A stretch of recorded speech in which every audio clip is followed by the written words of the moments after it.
I had give Oh, thank brother you. some to give to you guys. Thank you, thank you, thank You're you. welcome. Oh, That's for my perfect. cleaning service. You know, Okay. if you guys ever need. No, You're thank you so much. I appreciate you. If Yeah. everyone will please mute themselves. I'm bringing the meeting to order. Please mute yourselves. Thank you.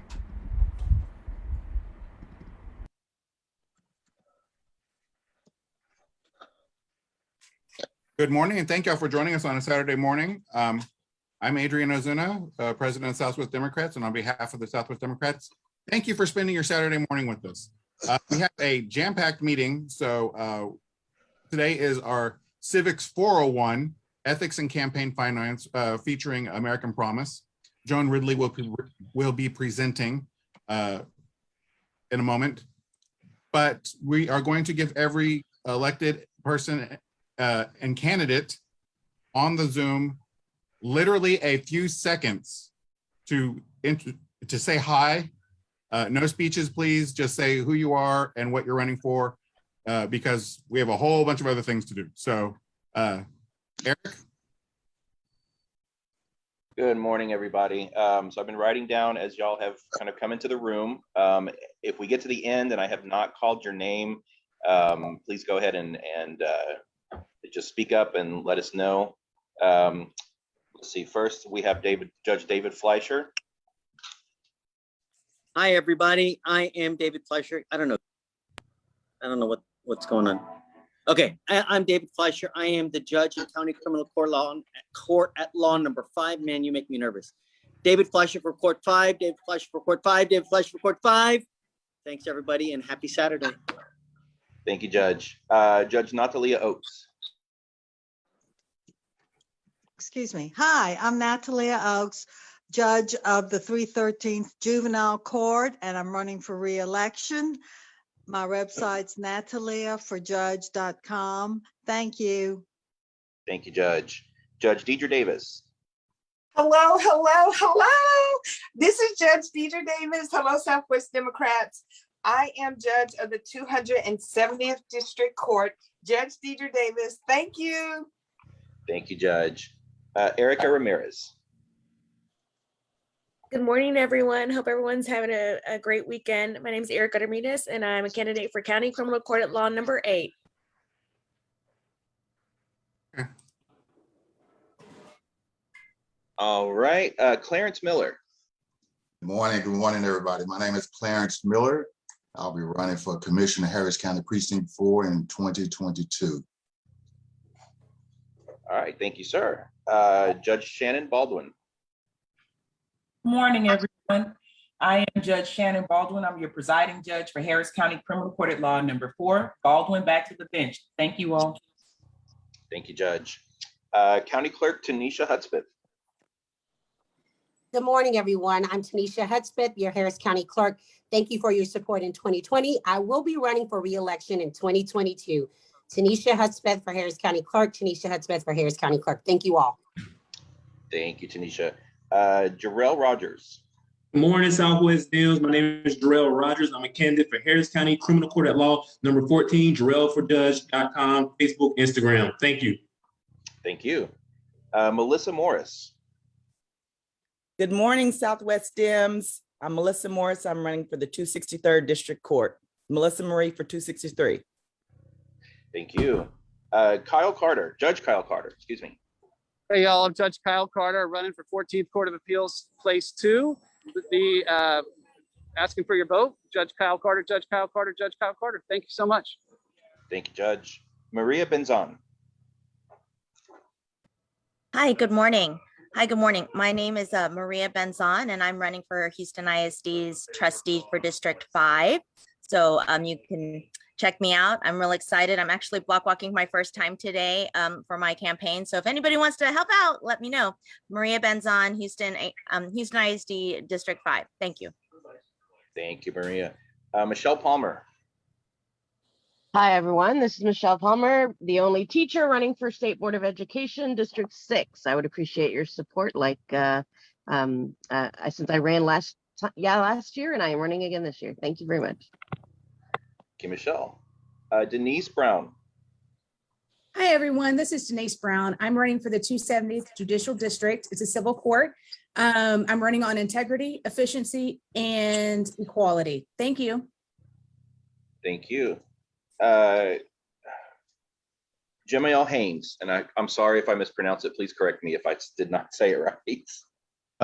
No worries. My name is Jamal Haynes. I'm a candidate running for 183rd Criminal District Court here in Harris County. Jamal Haynes for 183rd. Jamal Haynes for 183rd. Have a good morning. All right, next up, we have possibly a twofer, Judge Janice Berg and maybe Judge Tristan Longino.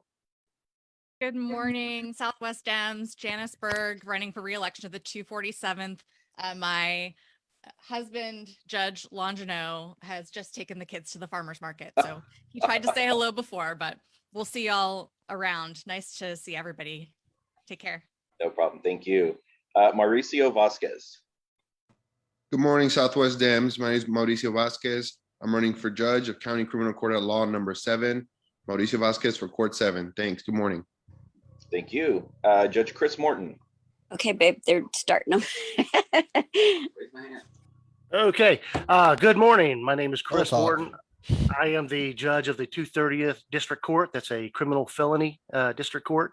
I'm running for re-election in 2022. I look forward to your support. Chris Morton, re-elected for 230th. Thank you, Judge. Judge Genesis Draper.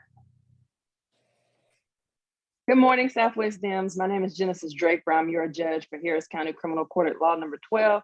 I am running for re-election. Thank you for your support in the past. Genesis Draper, Harris County Criminal Court at Law number 12. Thanks a lot. Thank you, Judge. Andrea Bell. Good morning, Southwest Dems. My name is Andrea Bell, and I'm a candidate for the 185th District Court. I'll put my information in the chat. Andrea Bell for the 185th, Andrea Bell for the 185th, Andrea Bell for the 185th. Thank you. Judge Andrew Wright. Good morning, Southwest Dems. This is Andrew A. Wright, the judge of Harris County Criminal Court at Law number 7. I'm going to say it once because you only need to remember it once. The right choice for Court 7. I'll put my information in the chat if anyone wants to give me a holler. Thank you, Judge. Judge Raul Rodriguez. Hey, good evening, Southwest Democrats. My name is Raul Rodriguez, judge of Harris County Criminal Court at Law number 13, running for re-election in 2022. Thank you. Thank you, Judge. Juanita Jackson. Good morning, Southwest Dems. I'm Juanita Jackson. I'm a longtime resident of Southwest Harris County, and I am running for Harris County Criminal Court at Law number 10. Juanita Jackson for Criminal Court number 10. Thanks. Thank you. Judge Leah Shapiro. Good morning, Southwest Dems. My name is Leah Shapiro, and I am the judge in the 315th District Court. I am running for re-election in 2022, and I hope to gain your support. Leah Shapiro for the 315th District Court. Thank you. Thank you, Judge. Judge Nata Cornelio, did you want to say hello real quick? Good morning, everyone. This is Nata Cornelio, just saying hi to your current judge of the 351st District Court. Thank you, Judge. Judge Jason Cox. Hi, everyone. This is Judge Jason Cox, Harris County Probate Court number 3. I appreciate your support in the past, and I hope to get it again in the future for 2022. Thank you. Thank you, Judge. Judge Ursula Hall, did you want to say hello real quick?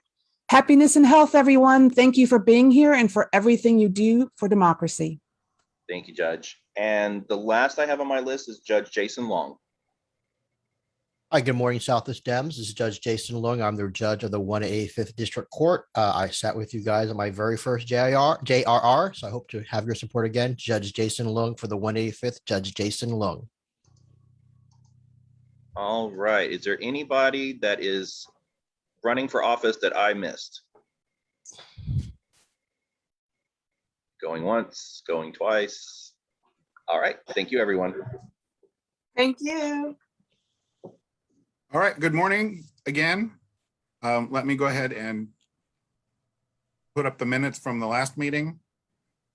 We were at Israel Garcia's court. He gave us our a welcome speech. So we had an in-person meeting for the first time in a year and a half, and now we're back on remote. So, but we did plan remote, and I'll get to what we plan to go in the future later. So motion to adopt the minutes as written. I move to adopt the minutes as written, Judge Davis. Thank you. Is there a second? Second. Just yell out, all in favor? Aye. Aye. Thank y'all. Treasurer's report. The beginning balance at 7/23/21 was $6,541.86. We have pending deposit, we had total deposits of $17,005. Withdrawals totaled the amount of $11,259.88, giving the ending balance of $12,286.98. There is a pending deposit of $177.68. So the current club balance is $12,464.66. Those distributions were part of our Houston's Got Talent fundraiser that we did with Spring Branch Democrats and with Road Women.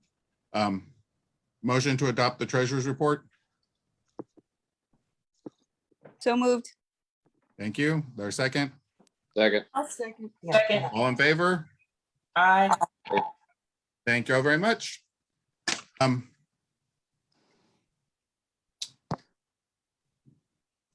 One second.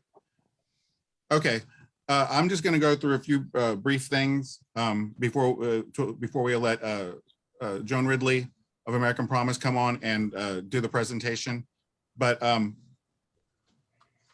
there's a lot going on, and we're in the middle of campaign season. But I would like to remind everyone, first, if you live in Southwest Houston, you probably have an HISD race going on right now. Please pay attention to school boards. 5, 6, and 7, or no, sorry, what is it? We're at 6. It's 1, 5, 6, 7, and 9 are up. And yeah, 5, 6, and 7 are the 3 in our area. 2 of those are not contested by have a single Democrat running on them, Ansung and Holly Flynn Villaseca Ocampo, who is both are members of the club, and we are going to try to support them in some way. We originally had planned an in-person education forum. We are now looking to retool that to an evening on Zoom and an evening Zoom meeting sometime in late September, early October. We feel it's very important that we support the school board, make sure that it gets the attention it needs, because it's the only thing on the ballot. There's some state constitutional amendments also on the ballot, which I think is absolutely asinine that they're put on when you have lowest turnout elections, but that's a completely separate conversation. So please be mindful that there are elections coming up this cycle. For those of you who do not know, redistricting numbers did drop 2 weeks ago. For the census numbers came out for each state, and they were able to ascertain the Texas Legislative Council did have out for a while. I could not find it again, but I did download it at one point.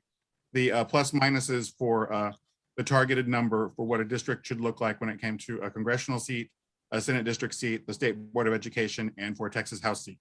So those numbers are out. For those of you who don't know, Harris County gained 600,000 people officially in the last decennial between the censi, however. And Corbin County also had a huge growth. So we are anticipating another congressional seat in the area. Texas only got 2, so they're going to reconfigure as best they can. I know right now the Texas legislature is just a hot mess when it comes to how we think about it and everything. But redistricting is coming, so please be mindful of what is going to happen later this fall when they begin drawing lines. Also, Eric is going to bring this up, but I'll bring it up now. We are looking at a few club changes that we're thinking about. And so I don't want to open discussion now because it's a can of worms that I just want to put it in the back of people's minds to think about our meeting date. Our bylaws specifically state 4th Saturday of every month. So if we want to keep that up for discussion, I'm agnostic. You know, if people want to move it, it's been this way for before we joined the club. It's tradition, and sometimes traditions just need to be looked at. So I'm just putting that out there for people to think about before we open discussion. But be mindful that it requires a bylaws change to move the meeting date. So just think about that. Eric has also instituted a sponsorship, a new monthly sponsorship program. Do you want to announce who those are? Yeah, we've had a lot of requests in the past to set up a sustaining membership program. So we've now made that available. Judge Jason Long and Camille Foster were our first two sustaining members, so thank you to them. We now have Judge Guido, Judge Carter, Judge Davis as well. So we really appreciate that. It helps offset our monthly expenses, keep the club running, functioning, and we really appreciate that. I'm going to drop the link into the chat if anyone else would like to become a sustaining member. You can become one at starting at $10 a month. It's kind of a set it and forget it, and that way you don't have to worry about renewing your membership every January and things like that. So we appreciate your support to those who have become sustaining members, and we hope that more of you will consider doing that as well. And again, I just dropped the link in the chat if you want to set that up. And I see that Camille has joined us. So Camille, you want to say anything real quick?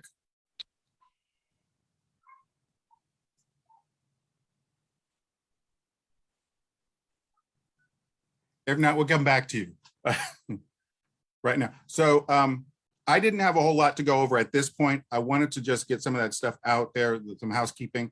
At this point, I would like to turn the meeting over to Joan Ridley from American Promise to talk to us about the heart of what we're getting into is campaign finance and ethics. And so she'll be doing her presentation, and then we'll come back and do our segment of the Civics 401. And then there's a little surprise that we have for y'all that Eric has put together. So Joan, if you're ready, you can take it away.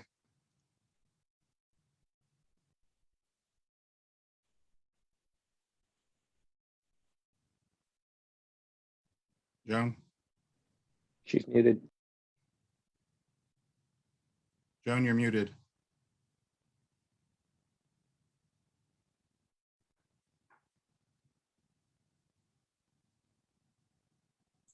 There we go.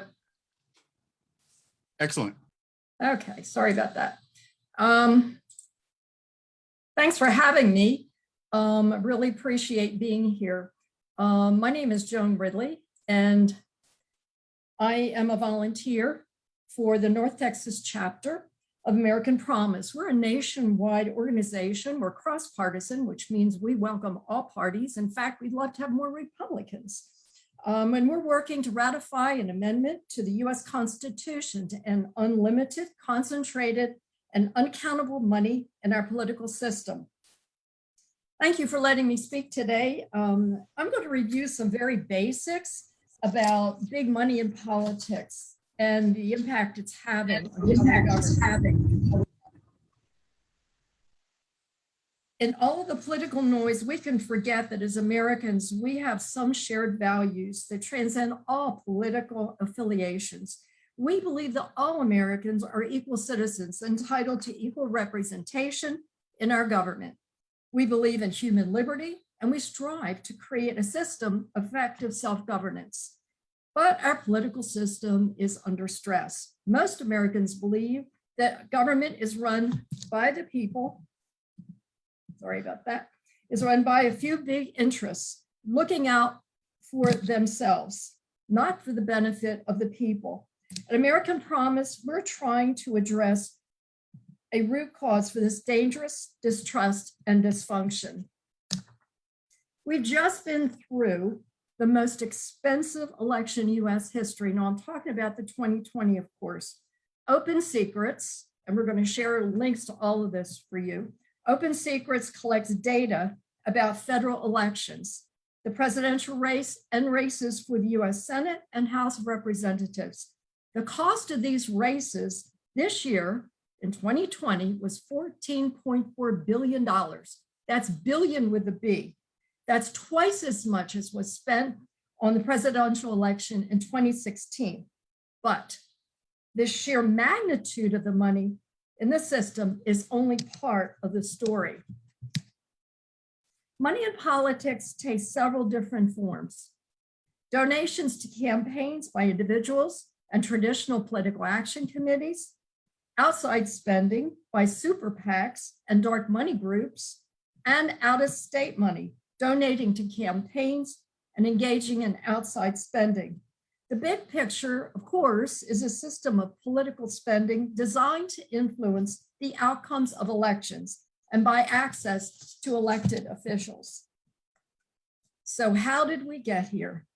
Took 40 years. How is it that the floodgates have been open to this rush of money? Well, we have to go back to the 1976 US Supreme Court decision in Buckley versus Vallejo. It has started back then with that landmark case that gave spending rights to corporations and legal entities, calling it free speech. And I'd like to interject a personal bugaboo of mine, and that is I constantly hear people referring to corporations as a who.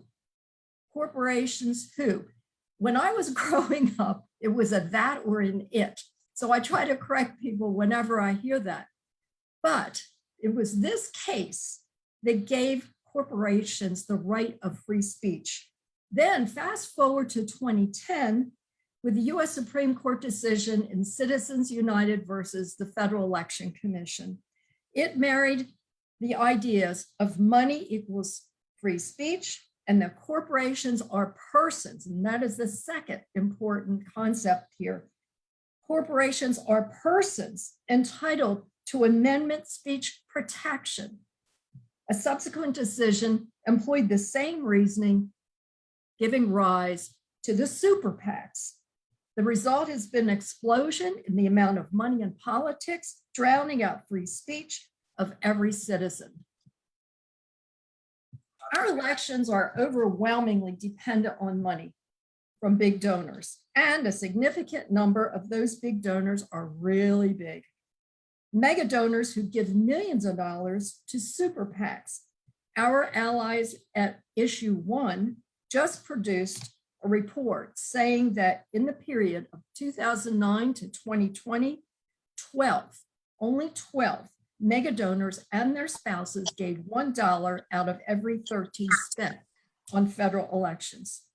Their gifts account for 25% of all political spending from the top 100 political spending zip codes. The sum of these gifts was $3.4 billion. Half of these donors are Republican, half are Democrat, but all are white. So let me tell you a story that illustrates the power of this donor class over public policy. This is our new congressman from Texas, and he's doing his very best to represent his constituents, but the demographics of his district are changing, and the district has been targeted by the opposing party. Enter Daddy Big Bucks. He's got a lot of money to spend, and he wants to flip the district. He doesn't live in Texas, but that doesn't matter. What can he do to influence the outcome of the next election? Well, there's a lot he can do. He can give up to $2,900 to our congressman's opponent.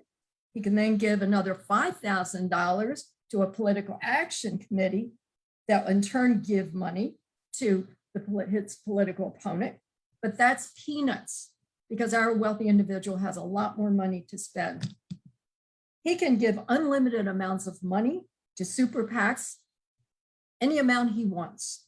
But these groups do have to disclose their donors, and that's an important point. He can also give unlimited amounts of money to as many dark money groups as he wants.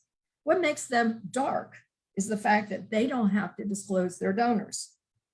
Then he can give as much money as he wants called to a group, a category called independent spending. There's no amount of money he can give to finance newspaper ads, radio and TV ads, and social media advertising, such as Facebook. All this spending is unlimited as long as it is quote unquote independent of the campaigns. So our congressman knows that his district has been targeted and that he has to raise an enormous amount of money to fight for reelection.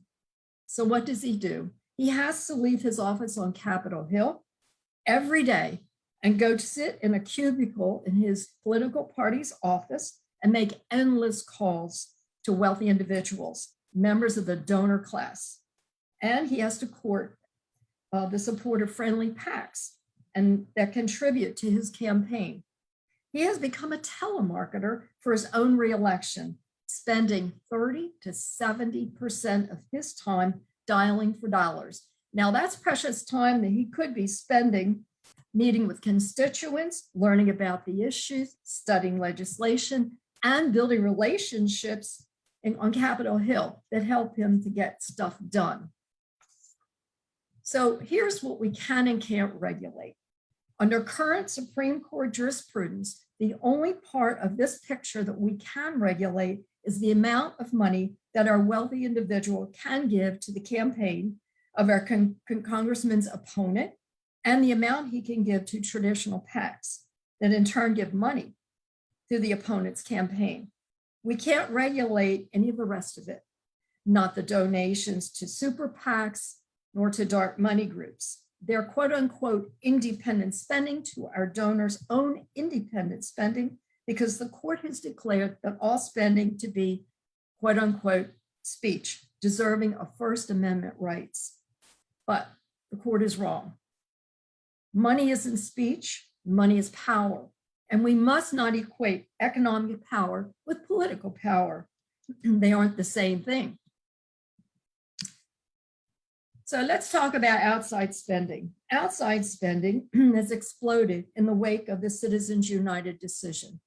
Outside spending is spending by super PACs and dark money groups that is independent of campaigns. While historically conservative groups have been bigger outside spenders, that changed in the last presidential election when liberal groups outspent the conservative groups. Let's talk about outside donors to congressional candidates. Look at how outside spending has grown since Citizens United decision in 2010. Outside spending in 2020 was double what it was in the previous presidential election in 2016. Look at this. Another phenomenon we're seeing is the increasing amount of money crossing state lines. They influence the election of candidates and the outcome of elections. This graph from Open Secret shows the percent of donations in congressional races that came from outside donors. Joan, you can see. We're not seeing a graph. Pardon me? We don't see a graph. Are you seeing the screen at all? No.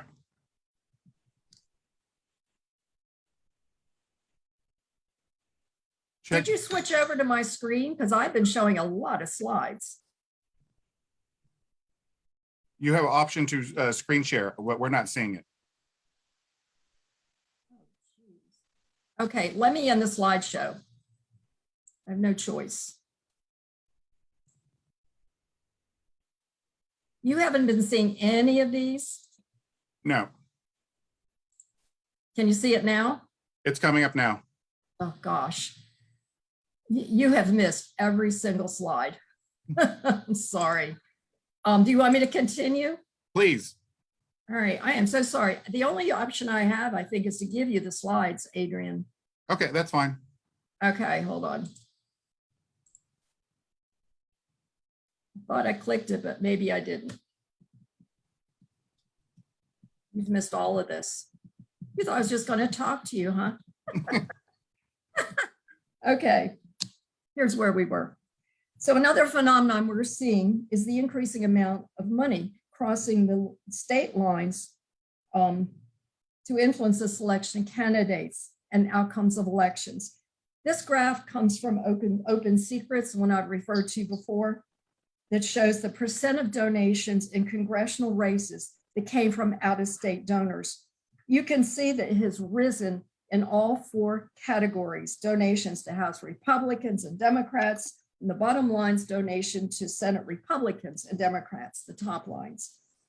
What this means is that the races that used to be local now have been nationalized. This isn't just a problem with congressional races. It's a problem for races for state and even local offices like school boards and city councils. And I'd like to share what's going on in Dallas. We just had our election for city councils in the runoffs were in June. And in District 14 that I am in, we had an incumbent running, and then we had this newcomer nobody had ever heard of, and she was raising tons of money. And so out of curiosity, I went on the City Hall website to see where her money was coming from. I'd say over 90% was coming from out of state. And this newcomer had raised over $87,000, and we weren't even to the election point yet. Mostly, I believe it was coming from Louisiana. It was coming from some PAC. As luck would have it, well, maybe it wasn't so much luck. We campaigned really, really hard, and my husband beat both of them. And but it is affecting our local races, and so we really need to do something about this. And I think we have to be more aware of what's going on. Okay, so here's what happened in 2020. Yes, the Democrats won. We raised a lot of money. The dark money, those groups that don't have to disclose their donors, that group is called dark money. One of the things that 2020 election has shown us is that both parties are now equally adept at playing the dark money game. The chart shows the relative spending. You can see the chart, right? I hope. Spending of liberal and conservative dark money groups. Quote unquote, after years of dark money overwhelmingly boosting Republicans, this marks the first presidential election cycle where dark money actually benefited Democrats. Are any of you aware of Sheldon Whitehouse? Are you aware of him? Yes. Okay. I want you to take a look at this. He has a wonderful blog, by the way. He said, a Republican once told me, quote, if you want to get rid of dark money, you're going to have to raise a lot more of it. Okay, done. Now will you help us get rid of the damn stuff? And that is the way he talks. I urge you to check out his blog. The solution is a combination of disclosure requirements, which we can do through legislation, and limits on the total amount of money in the system, which we can only accomplish with a constitutional amendment. So the system has been flooded with money, big money, dark money, out-of-state money, and it's drowning out the voices of ordinary Americans. What do we do about it? We have to pass a constitutional amendment. This is not something that Congress can fix with legislation. Are Americans behind it? You bet they are. This came from a study from the University of Maryland in 2018. And what it tells us is that 75% of all Americans support passing an amendment to get big money out of politics. 66% are Republicans, and the rest are Democrats and independents. I mean, that's extraordinary. That is absolutely extraordinary. But passing a constitutional amendment isn't going to be easy. But we are optimistic that this amendment can succeed because we have the support of the American people. There is deep support among both political parties and independents. They want a constitution to amend the problem of big money in politics. Our advocacy at American Promise is to organize the grassroots pressure on Congress and state legislators that's going to get us over the finish line. Okay, can you all see this screen? Adrian, are you there? Yes. Okay. This is what, there are several bills that have been introduced already. This is just one of them, but it's the one that we like the best. We think it's the least complicated and the most likely to get ratified. Adrian, why don't you read this to us? Section 1, to advance democratic self-government and political equity and to protect the integrity of government and the electoral process, Congress and the states may regulate and set reasonable limits on the raising and spending of money by candidates and others to influence elections. Section 2, Congress and the states shall have the power to implement and enforce this article by appropriate legislation and may distinguish between natural persons and corporations or other artificial entities created by law, including by prohibiting such entities from spending money to influence elections. Section 3, nothing in this article shall be construed to grant Congress or states the power to abridge the freedom of the press. Okay, thank you. So remember, the amendment simply takes away the barrier that the court created with its rulings that political spending is protected free speech. That was the problem. That is the core of the problem. And the purpose of the amendment is to change that interpretation of the word speech to permit political spending to be regulated. The amendment itself is not legislation. It only removes the barrier to legislation. It would remove the barrier for every state. Once the amendment is ratified, and it takes 2/3 of the vote of the Senate, 2/3 of the US House, then it goes to the states for ratification, and 3/4 of the states have to pass it, ratify it. This particular bill was introduced by Representative Ted Deutsch of Florida and John Katko of New York. So this is the amendment this is the bill that we like. But then there's also a resolution. Why isn't this moving? My screen is stuck. Hold on. Okay, we are also at American Promise introducing resolutions in the various states. Over 21 states have already passed a resolution in their state legislatures telling the US House and the US Senate, if you will pass a bill and send it to us, we will ratify it. Now here in Texas, the resolution has been introduced by Representative Rafael Anchia, who is in Oak Cliff in the Dallas area, and Senator Nathan Johnson, who is also in the Dallas area. So that's where we are with this. And they tell us they are going to keep reintroducing this resolution. Same way on Capitol Hill, Deutsch and Katko are going to keep introducing resolution until this thing is passed. Well, what can you do? Well, you can help us get meetings with both Democrats and Republicans. We're actually doing pretty well, but we haven't had the penetration in your area like we had hoped because we don't have members down there. But we want to thank Congressman Al Green for being a champion of our amendment. And while we're interested in meeting with all federal and state legislators, we do have to prioritize. And our priority in your area is to get meetings with US House Representative Ken Brady and also Dan Crenshaw. So if anybody knows these people, has any connection with them, we sure would love an introduction. So we also come up with a constituent letter, and I'm going to put it in the chat. All you have to do is add your name and send it to your own member of the Senate or the House. It's that simple. Okay, we also have quite a presence on social media. We're very active on Facebook, Twitter. So we have a lot going on, and we just wanted to make sure the folks down in South Dallas are very aware. I must tell you that we're getting a lot more penetration in every other state. Texas has been the exception. So we're doing okay in North Texas, but we sure would love to hear from the folks down in the Houston area. So anyway, thank you very much. I think what I'll do is send you, Adrian, if you want, I can send you the slideshow so they can see the rest of it. I had clicked on it, but I guess I didn't click hard enough. So anyway, I apologize for that. We will add it to our website. What's that? We'll add it to our website. We have all these. Okay, thank you very, very much. I must compliment you on your meetings. You're so professional. Why, thank you. We have spoken to a lot of groups like this. I'm telling you, you guys have really got it together.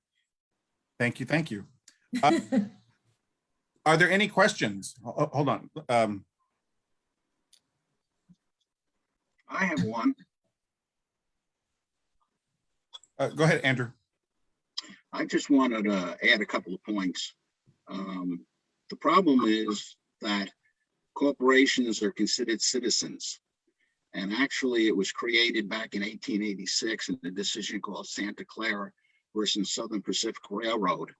And interestingly enough, it's not in the decision itself, but in the footnotes that it says that a corporation is a citizen. And the problem we have is that the courts have run with that.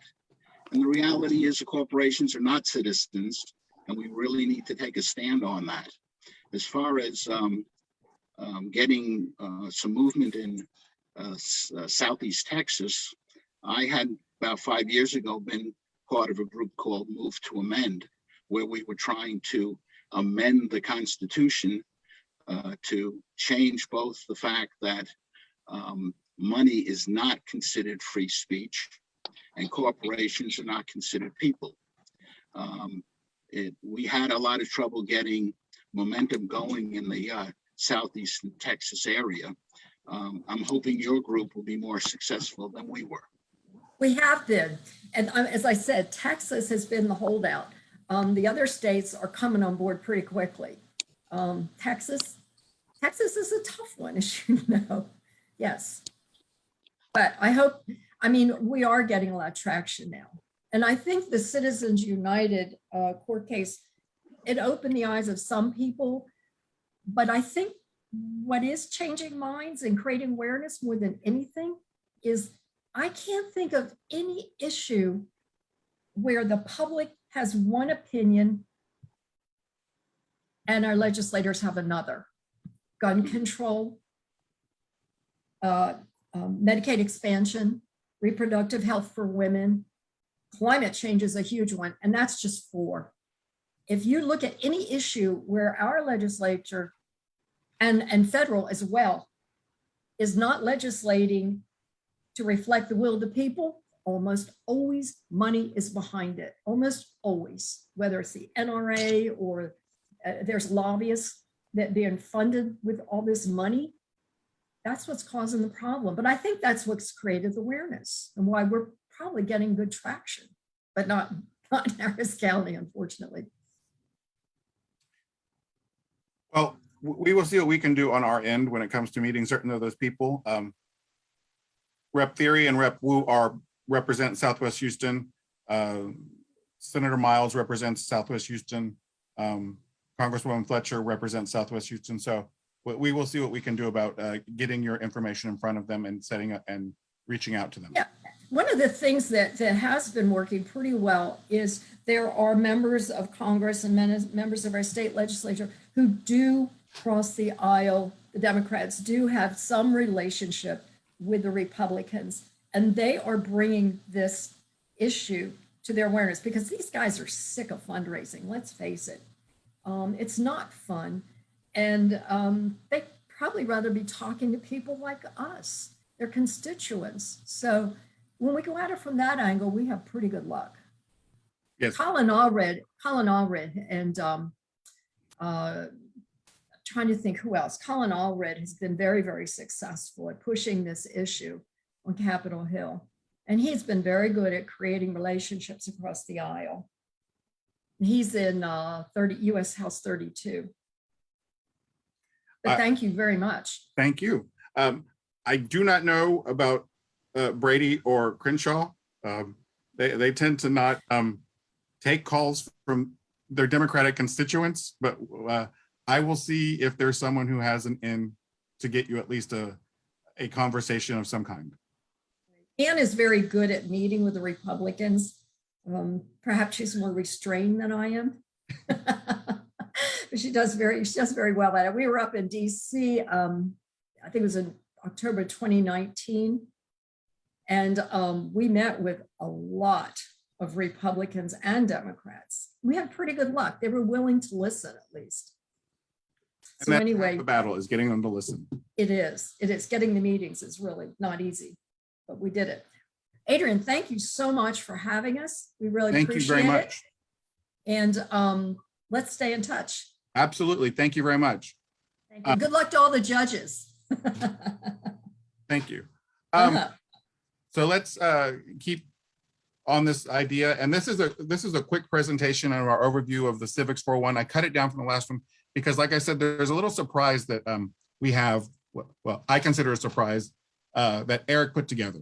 But first, I just want to go through the ethics and transparency. And because of the presentation that was coming, I wanted to change this a little bit. So it's about campaign ethics, the morals and principles that govern a person's behavior or the conducting of an activity is the definition of ethics, and how it relates to campaign finance. And there's supposed to be there's very few, as she explained, there are specific things that are done now to bypass some of those reporting requirements, and they're legal. But I did want to point out, like we did last time, a political action committee in and of itself is not a sinister specter. There are general purpose, specific cause, and candidate election specific committees.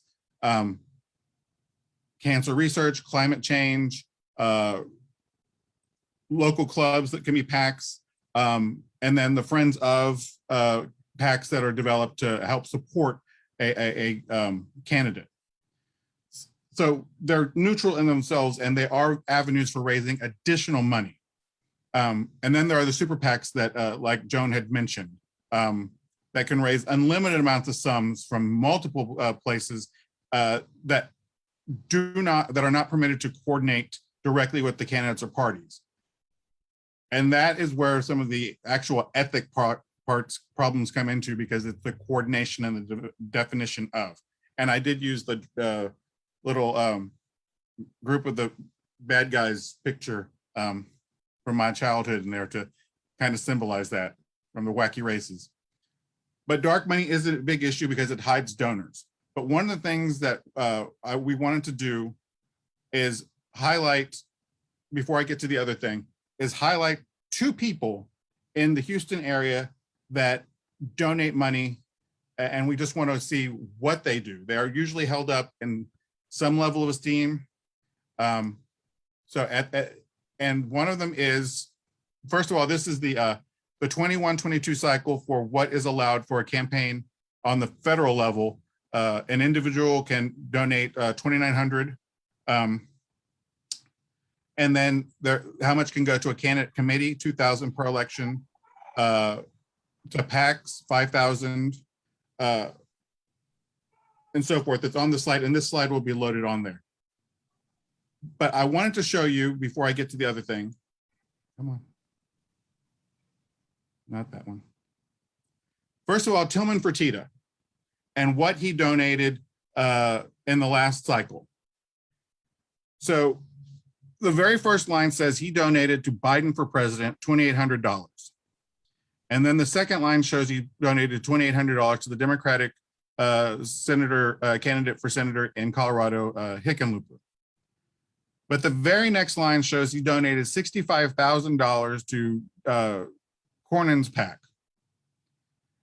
And then if you go further down, there were two $10,000 contributions to the Republican Party of Texas. And then there's his individual contribution of $2,800 to John Cornyn. Then there was a $35,000 contribution to the Republican National Committee, a $35,000 contribution to the Trump Victory Fund, and then a $10,000 donation to the Arizona Democratic Party. So he can say, I donate to Republicans and Democrats, but when you look at the actual receipts, he overwhelmingly donates to Republicans. It's not even close. But he could, with a straight face, if you asked him, he will say, well, I donate to both parties. So I just wanted to point that one out first. The second one is Jim McInville,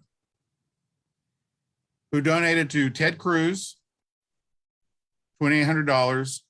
And there's multiple $2,800 to congressional candidates and stuff. But further down, he donated $40,000 to Ted Cruz for a victory fund.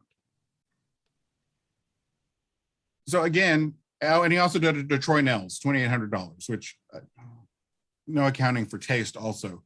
But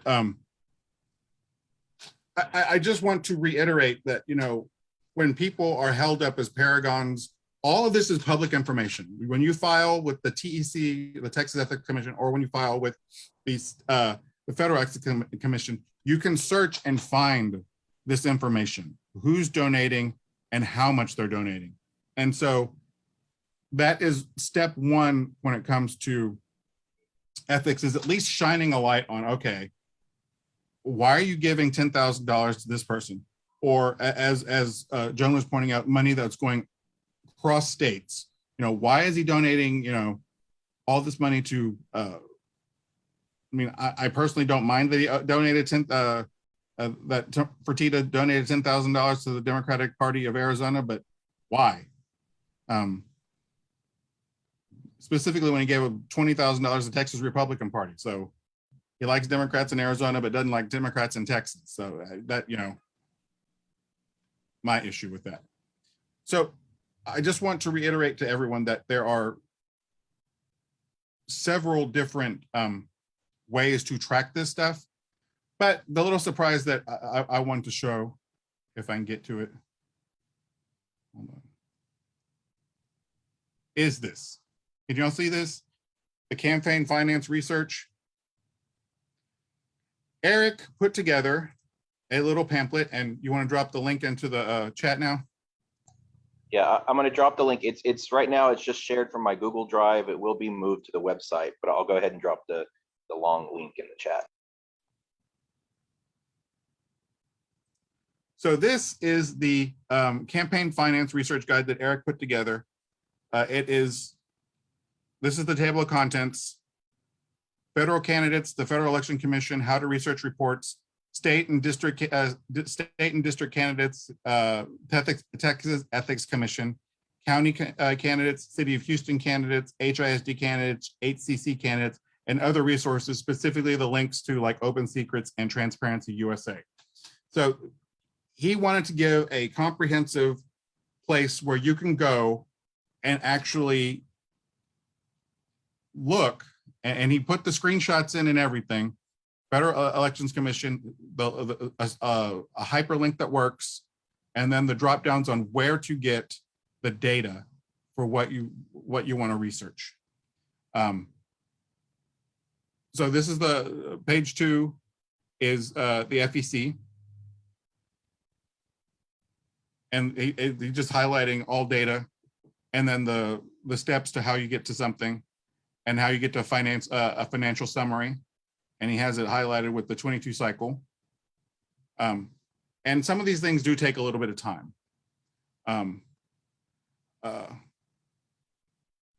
So that's the FEC one. And you can browse disbursements. And a lot of these things do have the ability to bulk download. So just be careful. You're going to bulk out, you'll get a big old CSV file. Right now, the TEC does have a disclaimer on there that you cannot do a bulk download of a CSV file if you're on Google Chrome. So you have to switch over. On one page, it says use these specific browsers, but then inside there, it is saying right now, for some reason, Google Chrome and the TEC are not communicating very well. So so when you get to the Texas Ethics Commission, again, another hyperlink. And then here's the screenshot of I want to, and there's multiple options. And so search, find a filed report, custom search, because that's where you have to go to get the data. And then there's multiple options for what you want to pick in order to get there.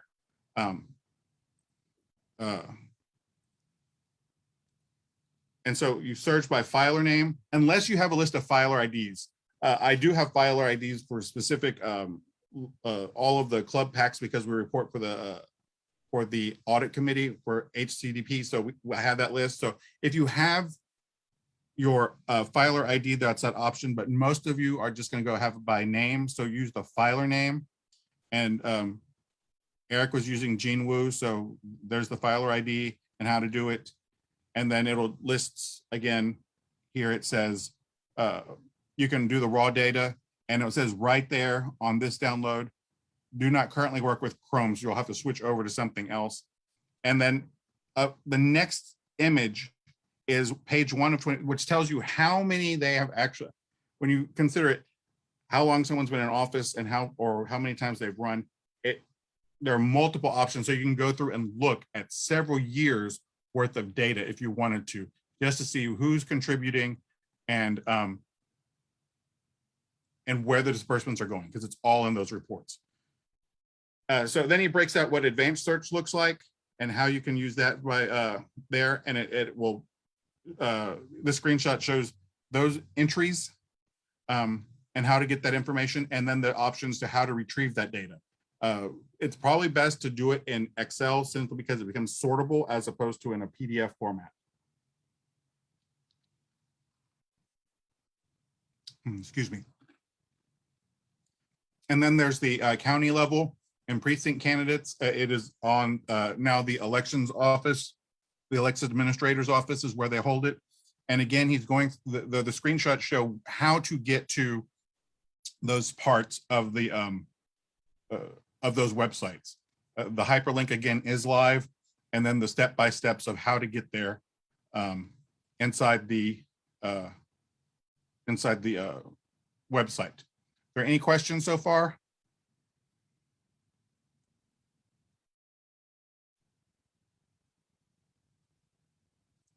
Okay, so that's the Harris one, and again, it tells you how to find your results and how to get the information. He does specifically, there are annotations in there of his thoughts of some of these are not as easy as others. The FEC and TEC are a little more robust, and I guess as you get more local, it becomes less robust. Would you agree with that, Eric? Definitely.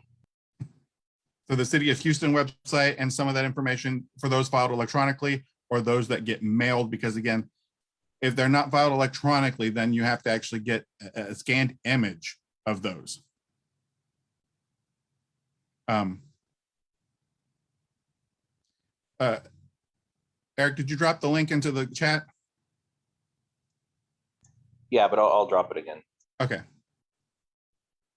So the link to this, it will be dropped into the chat for the Google Drive, Google Doc, and eventually it will be added to the website to where it's downloadable from that point also. So then there's the City of Houston, how to get those campaign finance reports. And then these will look like it's just PDF to get them, and then you have to actually look through them yourselves. And then there are notes on the HISD and HCC that they are even harder to get those that information out of there.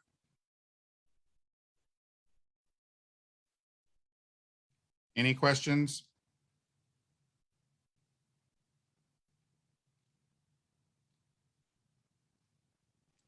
No, but I just want to say thank you to Eric for this, because this is phenomenal. Yeah, I when I got this, I was like, wow, okay, thank you. And then here's the additional resources for Open Secrets and Transparency USA and Little Sis about organizations, and then the appendix for all the hyperlinks also for quick links at the very back as well. And I have to say a quick thank you to Michelle Palmer and Daniel Cohen for proofing, because after a while I couldn't stare at this any longer. And actually, now that I'm seeing Adrian scroll through it, there's a couple of minor tweaks that I want to make before I put the final version up on the website. It won't change the content, just the formatting. But again, thank you, Michelle and Adrian and Daniel for helping with the proofing.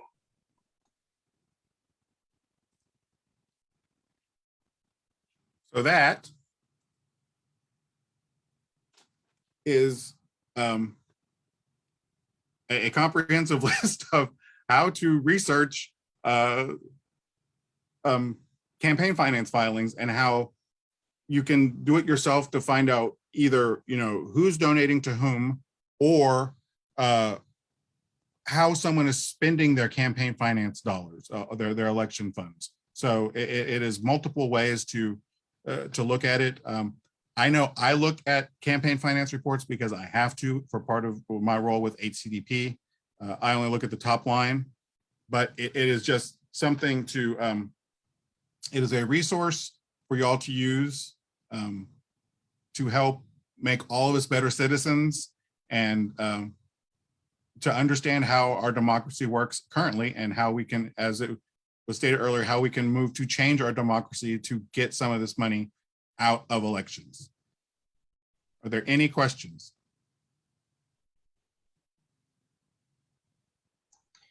No questions. I did want to acknowledge a few candidates who came in after the initial kind of shout out. I saw Marilyn Burgess was here, but she did have to leave to head over to the TDW Women event. Real quick, if you want to just say your name, what you're running for, no speeches, please. We're getting ready to wrap this up, but just to acknowledge you. Roderick Rogers, are you still here?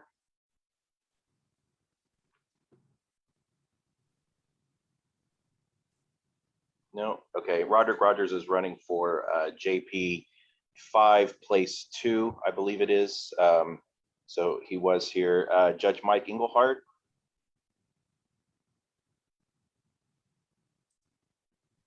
He may. I think a lot of the candidates have left to go to the TDW event, but Judge Engelhardt was here. Judge Barbara Stalder. She was on the road. She was having some connection issues. Are you still around, Barbara? Judge Angela Graves Harrington.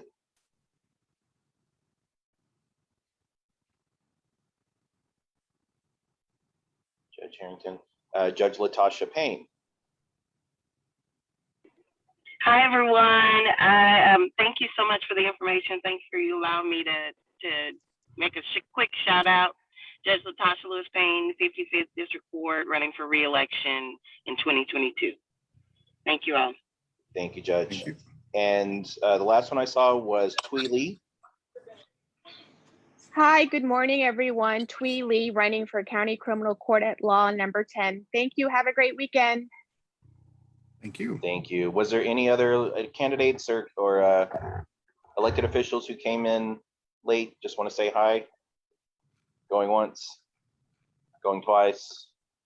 Okay, thank you. Perfect. So we're a little ahead of schedule, which is yay. It was I hope this was informative in a comprehensive way to understand just a little bit of campaign finance and how money is in politics and what can be done about it, what needs to be done about it, and just as usual, or as we try to do, we provide resources so to help you become informed citizens, as Gina put it, to help make democracy a little more transparent, and so we can change the world one voter at a time, I guess is the best way to put that. So before we go, our next meeting is scheduled for September 25th, and currently we are slated to have Judge Lena Hidalgo. I do not know if it will be live or by Zoom. I'm going to let her office pick. If they still feel that they do not want to have an in-person meeting with her, then we will opt for Zoom. So just look out for that announcement. A, she's the top Democrat in Harris County, and B, we followed her lead this entire time, and I'm not gonna not listen to her now. So I will let her office determine how we will have that meeting. And so it may be up to even a week before we know. We will try to reserve a venue just in case she wants to have a live meeting. I do not know where yet, so we're kind of flying by the seat of our pants before we have our next meeting. But we are slated to have the judge, and we are looking forward to that. So if there's any other questions or announcements, I will let y'all go have your Saturday a little earlier than normal. We appreciate y'all always for joining us and attending on behalf of the board. We thank you for y'all's support. We appreciate y'all spending part of your Saturdays with us. And we love seeing you. We would love to see y'all in person again. We feel very lucky that we got 3 in-person, 2 happy hour type things to chat and see each other, and then one meeting that was live, and we hope to do it again very soon. If you haven't, make sure you're vaccinated, get your friends vaccinated, and thank y'all. If there's nothing else, have a wonderful, wonderful Saturday. Thank you for Bye, y'all. everything. Bye. Thank you. Hi. Rock stars.